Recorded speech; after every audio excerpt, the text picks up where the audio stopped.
Esteemed colleagues, we continue our working day, and the topic of our next briefing, Ukraine's energy crisis, new risks, new solutions. Our guests are the director of Germanwatch, Mr. Christoph Bals, and low carbon policy expert of Germanwatch, Ms. Oldag Caspar.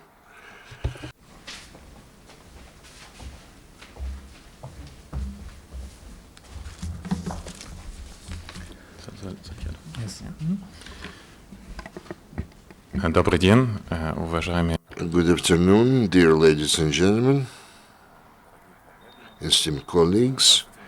My name is Oldag Caspar. Like Christoph Bals, I'm an expert in the Germanwatch German organization. Very briefly, I present our organization since it's German name actually, this organization, but we work not only in Germany, but also on the European level. EU is very important to us, a very important actor for us. And we too are one of the main actors in international negotiations regarding the climate changes. Last year, the Paris, they signed the Paris agreement. Ukraine ratified about 7-10 days ago this agreement. In Germany, this is the non-for-profit organization, NGO actually. We provide consultations and give recommendations to our government and our politicians, both on the working and the top level, regarding the decarbonization. We are talking about the low carbon development of the economy. And also, we are active in the negotiation at international scene, international level. We are kind of lubricate this process, so to say, in order to ensure that our machinery works smoothly. Christoph is director of Germanwatch. He's one of the leading experts in this topic. For many years, he's been advisor not only for the governmental organizations, the larger companies, but not for money, so to say. And since we would like that this low carbon process in Germany be speeded up, they approach us in order to find out what kind of new business models are required and how this process is going to move along further on. That's why Christoph participates also in the top level consultations, or he gives recommendations or advices. For example, last year, Big 8, G8 summit meeting took place in Germany, and we provided a lot of recommendations regarding this specific issue. Very briefly, why we came here. It seems to us that it is very important today not only to implement the Paris agreement, both for Germany and for Ukraine, but also we wanted to find out the opportunities for the cooperation between the two countries in order to speed up the implementation of those agreements. And most important today in this country, this is not the climate, we understand that. Most important for this country today is the economic situation and the developments in the Donbas area. That's why we went there to the east of Ukraine, and we went back by night train from Kramatorsk. Yesterday we had a meeting in there with the representatives of the one of the university which was moved from there or to there, and also we were down in the one of the mines, one of the first mines which is going to be shut down, and which is associated with the huge social problems if we do not find a way for the developments of this region. We also met with the representatives of the non-for-profit organizations, and there are very interesting people who work in those organizations. We met with the representatives of business. I was one of the largest machine building plants there, including the following wind energy company. This is the first wind energy enterprise in Ukraine, providing the wind energy, and also met other people from different organizations. Now we have better understanding how we can actually make sure that the cooperation between Ukraine, Germany, and EU take place. Maybe we can actually take care of both of the global climate problem and the local problems. We can maybe take care simultaneously those two in Ukraine. Now, turn the mic to my colleague. Good afternoon.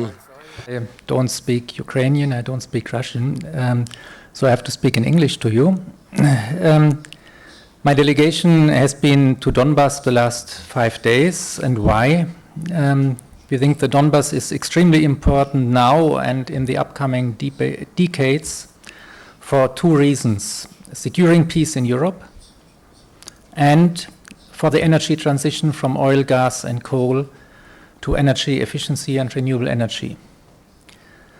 The new Paris Agreement, ratified from the Ukraine about 10 days ago, requires all countries globally to move out of oil, gas, and coal by mid-century. I want to present for you 4 conclusions of our joint journey, which was a joint learning exercise for us and our partners in the Ukraine. And we are still in this learning process. Conclusion 1. There are at the moment 3 current energy developments in the Ukraine, which are together a triple risk multiplier for the Ukraine. One is the energy security and import dependency. For a long time, mainly to gas, but now more and more also related to coal. Second, there is the strongly rising energy households tariffs. And it was not only the taxi driver this morning who told us, if this goes on like this will explode the situation. And third point, the worsening social situation in Donbas due to coal mine closure and the uncertainty about other coal mines. Conclusion 2. There are probably only a few policy options to smooth all 3 problems at the same time. But one of them is definitely energy efficiency, and there is a huge potential, not only but mainly in the sector of buildings. There's also a big potential in the sector of grids. The industry has already reduced the energy inefficiency, but there is still also more to do. Energy efficiency reduces the demand for energy, of gas and coal, and so the need for further imports. Energy efficiency reduces energy bills for households, municipalities, and small and medium-sized businesses. It creates investments in the region, so the money doesn't go to other places, but stays in the region, and thus creates jobs, tax income, and increases the value of the existing building stock. And by this, it also creates a higher quality of living in the houses. Last not least, energy efficiency, and by reducing so the energy demand, makes it easier for renewable energies, mainly biomass, wind, and solar, to reach a high share of the energy supply. Conclusion 3. Donbas is the region that represents the culmination of the triple energy crisis of energy dependence, rising tariffs, and the coal mining towards transformation. But at the same time, Donbas is the test case for finding solutions to these challenges. In many talks during our 5 days in Donbas with very different stakeholders, on the political level, business, civil society, workers, and just usual people on the road, on the street. We heard again and again the same concern. The triple energy crisis increases the likelihood of new unrest in an already explosive situation. There are the very limited perspectives for the coal miners and municipalities in the regions where mines are closing or might soon close down. Many people fear that soon they will not be able to pay the energy bills, especially in winter, and new supply cuts may lead to additional energy price hikes. Obviously, there is an urgent need for quick action, as well from the government of the Ukraine, but also from international supporters and donors. Conclusion 4. We want to congratulate the Ukraine for ratifying the Paris Agreement only about 10 days ago, as one of the first 20 countries out of merely 200 countries. This creates new opportunities for the Ukraine. The current preliminary 2030 target, a minus 40 below 1990 levels of CO2, will be extremely likely overfulfilled.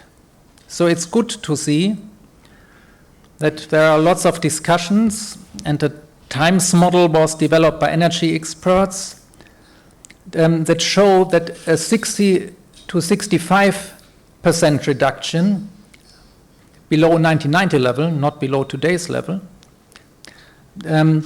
would easily be possible if joint action is taken in the next couple of years. And it's very interesting that this model and these calculations were not made because of climate change reasons. It was made to show how the energy dependence can best be tackled in the Ukraine. It was made to show how the requirements of the energy union can be fulfilled. And this was the most cost-efficient way of doing this. The Paris Agreement gives now countries that do more than previously thought the opportunity to take part in transformative partnerships with other member countries of the Paris Agreement. And part of these transformative partnerships can be capacity building in the region, training of people, education, technology transfer, and finance. Finance, e.g., through cheap access to credits, to guarantees, but also through direct financing. We believe it's now in the interest of my country, where I come from Germany. It's also in the interest of the EU to invest in Ukraine's energy future, and therefore in Europe's energy security and in Europe's security, in Europe's future peace. This relates to investing in all Ukraine, but especially investing now in the Donbas region. We understand that corruption is an unsolved issue also in the energy sector. And for making this happen, this issue has to be dealt with in a constructive way. We really need a strategy how to overcome this. Otherwise, for investors, it's not very attractive to come to the Ukraine. Germany is currently not directly engaged in the Donbas region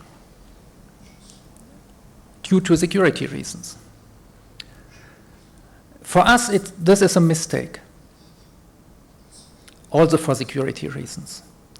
We think now is the time to stabilize the region and to invest in it. After this journey, we will do our best to convince the German government to cooperate with the proactive people and initiatives in Donbas. We need short-term action and at the same time a mid-term and long-term strategy.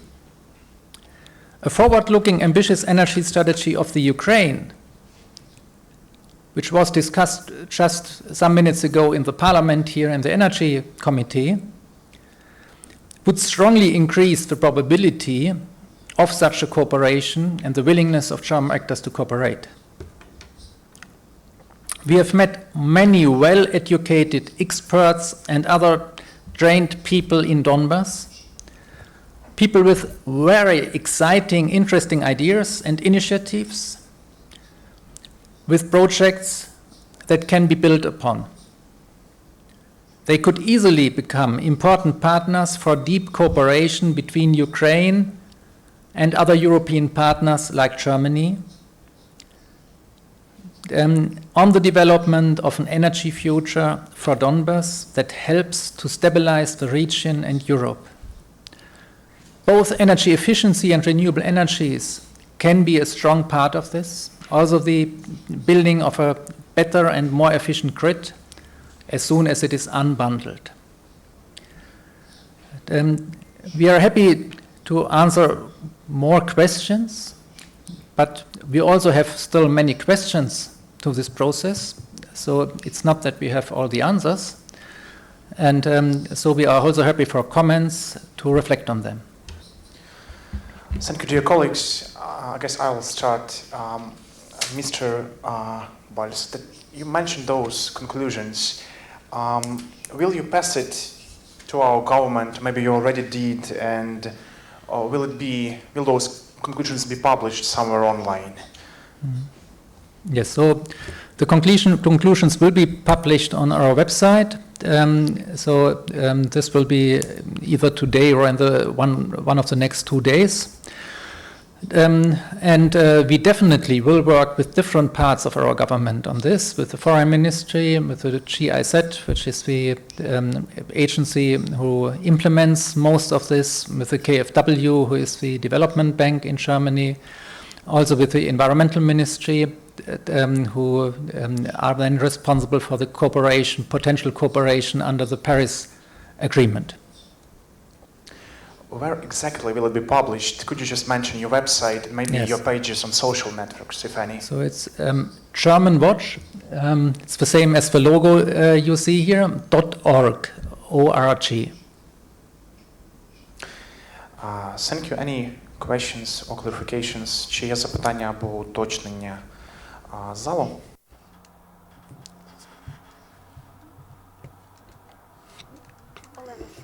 Elena Shupkina, UCMC.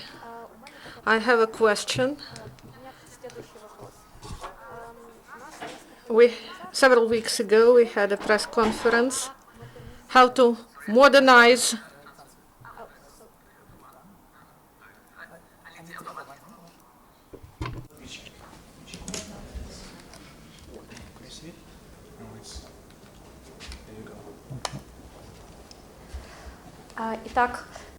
So several weeks ago, we had a press conference.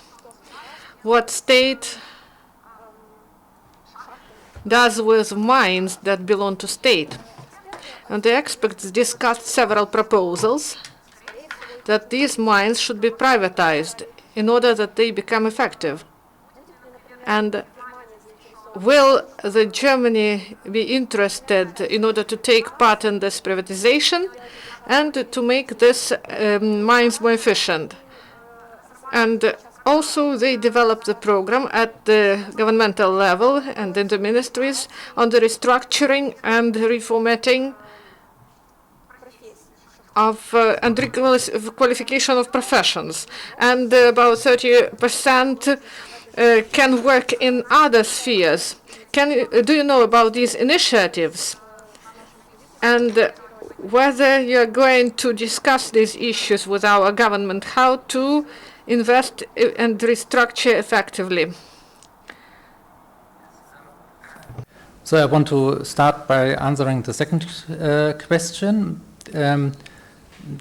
It's I think a fair calculation that about 30% of the people can find with their expertise other perspectives in the regions if they are built up. So we need a strategy that this is really implemented.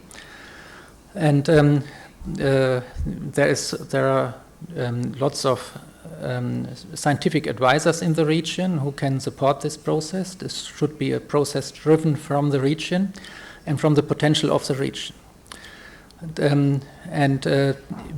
We need urgently perspectives for the people who have lost their job or are at risk of getting fired quite soon. The second thing, I cannot give you an immediate answer because privatization can mean many different things, and we have seen now at the moment that the private means are the first, the private mines are the first which are closed down, because economically it doesn't make sense in this depth to go for coal in Europe. That's the same everywhere in Europe. So at the first view, I would have difficulties to believe that many of those mines can stay for a longer time, even if they would be privatized. But I think the first need is to have an energy strategy of the government, to have a clear vision, what is the perspective to develop a future-oriented energy system, and then to look what is the role of the coal sector in this field. And in this context, then, it can be discussed, does it make sense to privatize it or not? Чи ще запитання або уточнення? Do you have other questions? So, Meet some of Ukrainian high officials, some of Ukrainian experts whose main focus is energy sphere. If yes, then could you specify? And was it, or is it just like one-time visit, or you plan to have some further visits to Ukraine in the nearest future? Yes, I will answer the second part of the question, and then Oldag will go in the people we met at our visit. It will definitely not be the only visit we do to this country. So we are thinking at the moment how to get our government, how to get constructive businesses in Germany to cooperate in this region. But at the same time, we think that we will prepare some own projects for a cooperation. We are an NGO. We always have to raise money for this, so we are not a company who has liquid money for this. So we first have to organize the money before we concretely promise what it is what we do. But the reason that we came here and came with a delegation for 5 days to the Donbas and another week for the rest of the Ukraine at the moment marks clearly that we have a strong interest to develop a good relationship and a strong partnership here.